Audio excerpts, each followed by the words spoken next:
റോമർ 2:5. നിന്റെ കാഠിന്യത്താലും അനുതാപമില്ലാത്ത ഹൃദയത്താലും നീ ദൈവത്തിൻ്റെ നീതിയുള്ള വിധി വെളിപ്പെടുന്ന കോപദിവസത്തേക്ക് നിനക്ക് തന്നെ കോപം ചരുതിച്ചു വയ്ക്കുന്നു. സാധാരണ മനുഷ്യർക്കൊക്കെ ബാങ്കിൽ അക്കൗണ്ടും സമ്പാദ്യങ്ങളുമൊക്കെ ഉള്ളവരാണ്. ഓരോ മാസവും അല്ലെങ്കിൽ വരുമാനം ലഭിക്കുന്നതനുസരിച്ച് നാം ബാങ്കിൽ നിക്ഷേപിക്കുന്നു. അതുപോലെയാണ് സ്വർഗത്തിൽ നമ്മുടെ നിക്ഷേപം വർദ്ധിപ്പിക്കുന്നത്. മത്തായി 6:20 പുഴുവും തുരുമ്പും കെടുക്കാതെയും കള്ളന്മാർ തുറന്നു മോഷ്ടിക്കാതെയും ഇരിക്കുന്ന സ്വർഗത്തിൽ നിക്ഷേപം സ്വരൂപിച്ചുകൊള്ളുവിൻ എന്ന് യേശു കർത്താവ് തന്നെ പറഞ്ഞിരിക്കുന്നു. ദൈവവചനം അനുസരിക്കുന്നത്, അതിൻ പ്രകാരം ജീവിക്കുന്നത്, വചനം പറയുന്നത്, സുവിശേഷം പങ്കുവയ്ക്കുന്നത്, സൽപ്രവൃത്തികൾ ചെയ്യുന്നത്, കർത്തൃവേല അതെന്താണെങ്കിലും ചെയ്യുന്നത്, ഇതൊക്കെയും സ്വർഗത്തിൽ നിക്ഷേപം വർദ്ധിപ്പിക്കുന്ന കാര്യങ്ങളാണ്. ദൈവനാമത്തിനു വേണ്ടി, ദൈവരാജ്യത്തിനു വേണ്ടി നാം എന്തു ചെയ്താലും അതിൻ്റെ പ്രതിഫലം ഈ ഭൂമിയിലും സ്വർഗത്തിലും നമുക്ക് ലഭിക്കുന്നു. അതുപോലെ തന്നെയാണ് ദൈവകോപം വിളിച്ചു വരുത്തുന്ന കാര്യങ്ങൾ.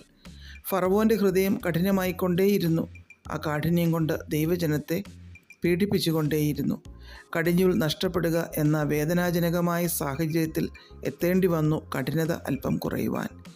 കഠിനത കൂടിയതനുസരിച്ച് ദൈവകോപത്തിൻ്റെ ആഴവും കൂടുവാനിടയായി.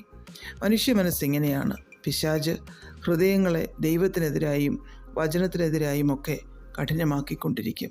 മാനസാന്തരമില്ലാത്ത ജീവിതം ദൈവസ്നേഹത്തെയും ദൈവത്തിൻ്റെ ക്ഷമയെയും നിരന്തരമായി അവഗണിക്കുമ്പോൾ, അനുതാപമില്ലാതെ വരുമ്പോൾ ഹൃദയകാഠിന്യം ഏറും. ഇതൊക്കെ മുഖാന്തരം ദൈവത്തിൻ്റെ കോപം വെളിപ്പെടുന്ന നീതിമാനായ ദൈവം നീതിയോടെ ന്യായം വിധിക്കുന്ന സമയത്തേക്ക് നാം ദൈവകോപത്തെ ശേഖരിച്ചു വയ്ക്കുകയാണ്. അന്ന് നീതിമാനായ ദൈവം നീതിയോടെ ന്യായം വിധിക്കുമ്പോൾ നമ്മുടെ നിക്ഷേപമനുസരിച്ച് വിധിയുണ്ടാകും. അനുതാപമുള്ള ഒരു ഹൃദയത്താൽ മാത്രമേ ഈ കോപത്തിൽ നിന്ന് നമുക്ക് രക്ഷ നേടുവാൻ സാധിക്കൂ. അതുകൊണ്ട് ഹൃദയത്തെ കഠിനമാക്കാതെ അനുതാപമുള്ളവരായി ദൈവകരങ്ങളിൽ നമുക്ക് ഏൽപ്പിച്ചു കൊടുക്കാം. ദൈവകോപത്തിന് പകരം ദൈവപ്രസാദം ലഭിക്കുന്നവരായി മാറാം. നമുക്ക് പ്രാർത്ഥിക്കാം.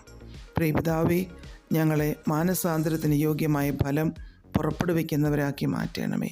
യേശുക്രിസ്തുവിൻ്റെ നാമത്തിൽ ആമേൻ. God bless us all.